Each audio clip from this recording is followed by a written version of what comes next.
Ce qui nous a amené à faire ce point de presse, c'est d'attirer l'opinion nationale et internationale sur la gravité aujourd'hui par rapport à la gestion du processus électoral. Vous savez, les élections, pour faire des élections, c'est très simple. Il faut juste un consensus autour de deux choses. Une maîtrise de la carte électorale et une maîtrise du fichier électoral. Donc consensus et maîtrise de ces deux éléments-là. Malheureusement, il y a une rupture de consensus et de dialogue entre l'opposition et le pouvoir depuis le début de la gestion du processus électoral. La refonte a été faite sans consensus et tout ce qui s'est passé entre-temps, c'est dans le document, il y a eu un forcing inélégant du pouvoir qui utilise sa majorité mécanique à l'Assemblée nationale pour faire un forcing. Et le dernier exemple, c'est les changements, les modifications de l'article L78 qui biaise le vote par rapport au nombre de bulletins qu'il faudrait choisir parmi les 47. Ce qui est totalement contre les dispositions du protocole additionnel de la CEDEAO qui stipule, vous le savez, que 6 mois avant les élections, il faut un large consensus pour le faire. Donc il n'y a pas de consensus. Par rapport à la carte électorale, je commence par la carte électorale. Vous savez que l'article L11 et L66 du Code électoral nous dit que la carte électorale doit être disponible et mise à la disposition des candidats et des listes de candidats 30 jours avant le début du scrutin. C'est une disposition réglementaire, mais je vous apprends que ça devait être donc depuis le 29 juin, mais je vous apprends que depuis le 29 juin, nous n'avons pas reçu la carte électorale. On a eu à écrire une correspondance, nous n'avons pas de réponse, alors que c'est un droit qui nous revient. Donc vous imaginez que c'est compliqué. Comment peut-on aller aux élections sans disposer de la carte électorale? C'est-à-dire le nombre de bureaux de vote au Sénégal et au niveau de la diaspora, et aussi leur implantation. C'est pourquoi nous avons vraiment peur. Et quand nous avons interpellé le directeur général des élections, il nous dit que la carte électorale sera donnée de façon fractionnée au niveau des préfectures et au niveau des mairies. Demandez à vos plénipotentiaires qui sont là-bas d'essayer de se procurer ce document-là. Mais comment comprendre qu'une coalition centrale ne peut pas avoir le document global par rapport aux dispositions du Code? Nous disons que c'est vraiment aberrant. Et mieux, au niveau des 30 représentations diplomatiques au niveau de la diaspora, quand nous avons demandé à nos plénipotentiaires d'y aller pour réclamer la carte, c'est le contraire de la réponse. On leur dit, allez au Sénégal, c'est votre mandataire national qui doit vous donner la carte. Nous pensons que c'est aberrant. Et vous savez que le nouveau code électoral, notamment en son article L66, plafonne maintenant le nombre d'électeurs à 600. Ce qui fait qu'il y a aujourd'hui une augmentation du nombre de bureaux de vote, n'est-ce pas, de presque 1500 à 1600 bureaux de vote. C'était à 12 381 bureaux de vote lors du référendum. Maintenant, nous sommes à plus de 13 000 bureaux de vote. Et quand nous avons usé de nos relations, c'est ça qui est dramatique dans ce pays-là. Il faut user de ces relations pour disposer d'un document qui doit revenir de droit. Et quand on a eu ce document, avec l'aide de nos informaticiens, on a exploité le document et on a vu des choses bizarres, très bizarres. Je vous donne 3 exemples uniquement. Quand nous avons exploité la carte électorale du département de Pikine, nous avons vu qu'il y a 953 bureaux de vote. Et dans ces 953 bureaux de vote, figurez-vous, les 301 bureaux de vote sont des abris provisoires.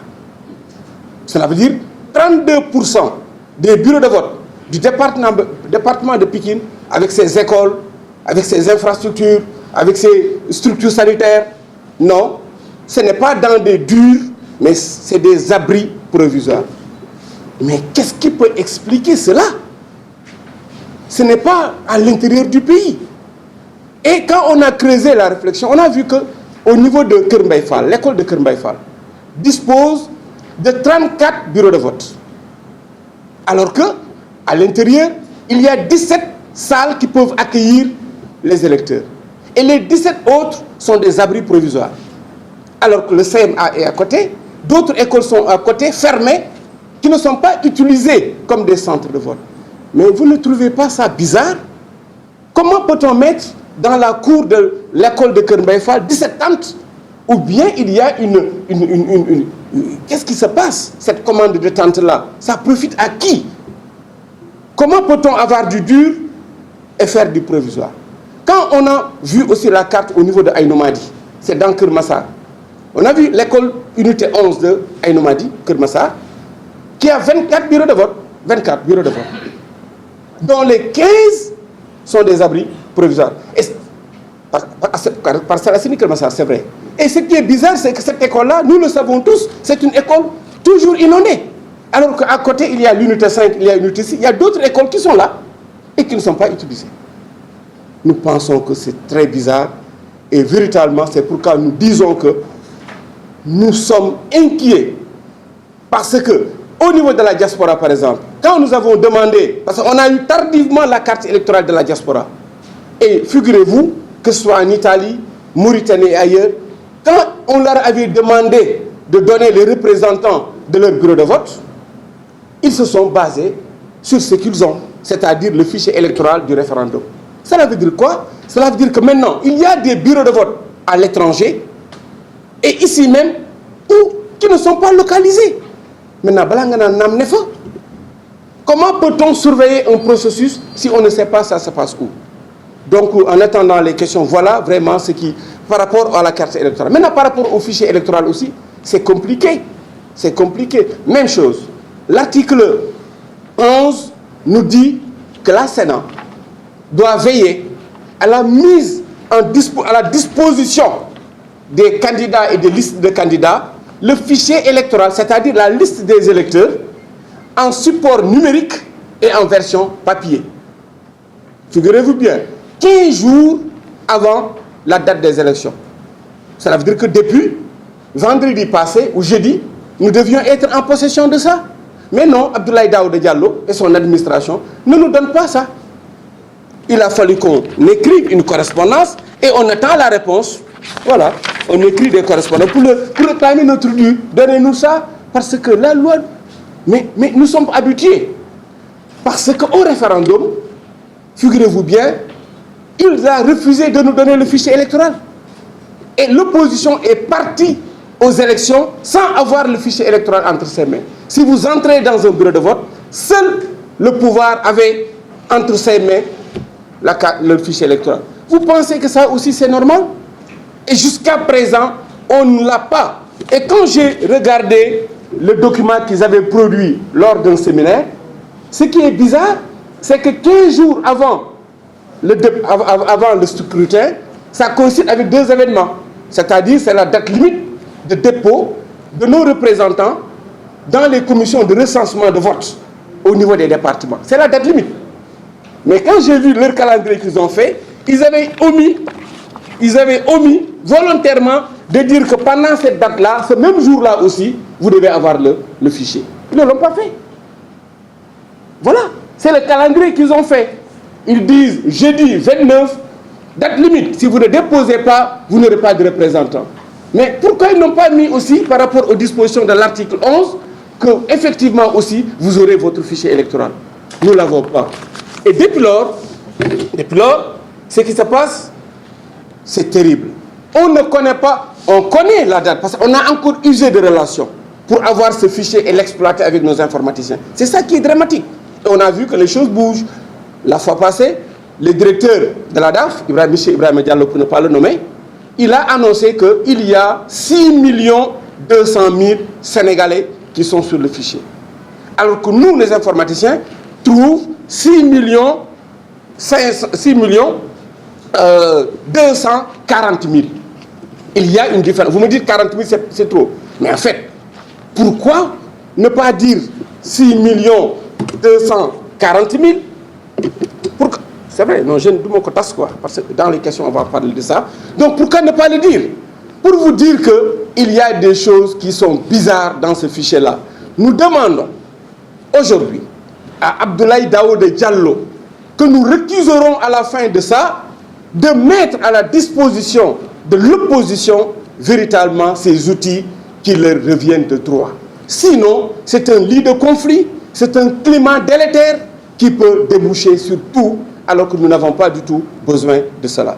Je termine pour parler des cartes d'identité.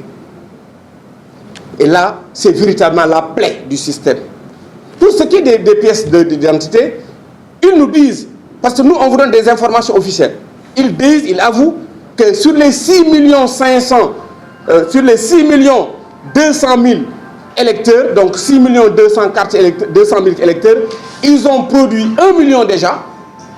Ils sont en train de produire 500 000 qu'ils mettront à la disposition, de l'administration une semaine avant. Et qu'ils regardent les Sénégalais dans les yeux pour leur dire plus de 200 000 Sénégalais n'auront pas leur carte d'identité. C'est grave.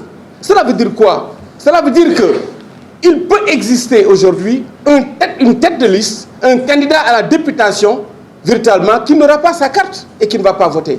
Parce que si on nous dit plus de 200 000 Sénégalais n'auront pas leur carte d'identité, ça peut être un anonyme, comme ça peut être n'importe qui. Et nous pensons que c'est très grave. Donc pour tout cela,